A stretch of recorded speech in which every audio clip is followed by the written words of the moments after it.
Baik, selamat pagi, salam sejahtera untuk kita semua. Terutama perkenalkan, nama saya Bastian Kari. Di sini saya akan menjelaskan tentang pendidikan anak berkesulitan belajar, dan saya akan menjelaskan bagian dari anak berkesulitan belajar, dan di dalam itu adalah saya mengambil learning disabilitas. Jadi pengertian kesulitan belajar itu adalah anak yang berkesulitan belajar yang mengalami hambatan dalam menulis, membaca, dan berhitung, atau hambatan lainnya yang disebabkan bukan karena faktor keturunan, namun kondisi intelektualnya normal atau bahkan di atas rata-rata. Di sini pun juga ada faktor berkesulitan belajar, yaitu yang pertama adalah faktor genetik, adalah faktor yang berasal dari keturunan dari orang tua, dari keturunan dari orang tuanya. Yang kedua itu faktor disfungsi minimal otak, adalah faktor yang disebabkan oleh ketidakmampuan fungsi otak dalam menerima informasi, dan ini bisa terjadi karena biasanya anak yang lahir itu prematur. Dan di bagian ketiga yaitu faktor blok kimia. Jadi faktor blok kimia adalah faktor yang disebabkan oleh pengaruh zat kimia seperti makhluk ataupun sejenis merkuri. Nah, di sini di bagian ini juga ada sejarah learning disabilities atau kesulitan belajar spesifik.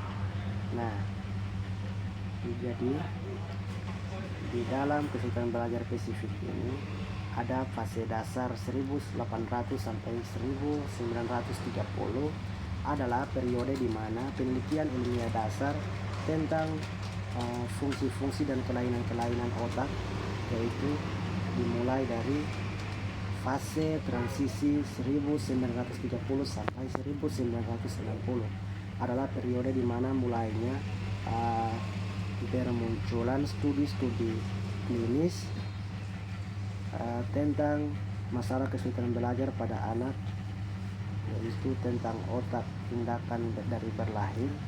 Fase integrasi adalah fase di mana pengembangan tentang konsep layanan dan pendidikan anak berkesulitan belajar mulai berkembang pesat disertai dengan penelitian bagi guru-guru, yaitu fase ketemporer 1980. Sekarang adalah fase di mana mulai muncul banyak perubahan arah dan perkembangan konsep serta ide-ide baru dalam layanan dan penanganan berkesulitan belajar.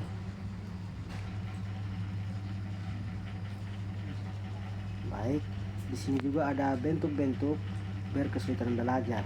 Nah, yang pertama itu ada disleksia, adalah hambatan yang biasa dialami anak ketika menulis, dan biasanya anak dengan kenaisi ini tingkat kefasihannya dalam membaca rendah atau tidak sesuai dengan apa yang diharapkan. Dan kedua ada diskalkulia, adalah anak yang mengalami hambatan atau kesulitan dalam memahami konsep matematika dasar. Yang ketiga ada disgrafia, adalah anak yang mengalami hambatan di dalam menulis sehingga ia mengalami kesulitan dalam mengeja. Baik, di sini ada juga karakteristiknya. Diklesia satu yaitu penghilangan huruf, suku kata-kata atau akhiran kata.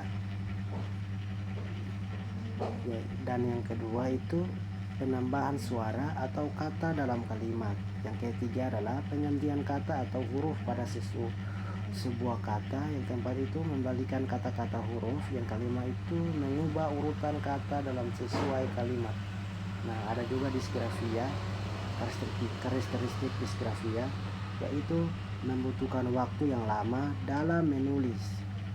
tulisan tidak dapat dibaca tidak rapi, cara memegang pensil kurang tepat, kesulitan dalam menuliskan atau menggabungkan huruf. Yang kelima, tidak bisa menulis sesuai dengan garis. Nah, yang ketiga itu adalah diskalkulia, sulit mengenai konsep sebesar atau sekecil, lebih kurang, tinggi pendek, itu sulit membedakan, dan juga sulit menunjukkan bahwa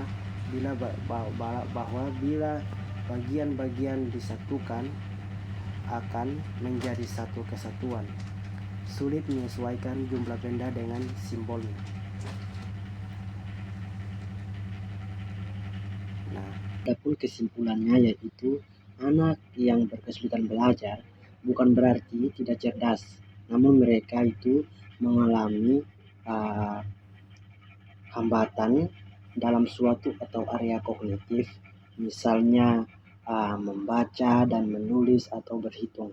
Nah, kesulitan ini bisa diatasi dalam pendekatan yang tepat dalam dukungan orang tua dan guru sehingga masalah ini bisa diatasi. Baik, itulah hasil dari materi saya. Sekian dan terima kasih.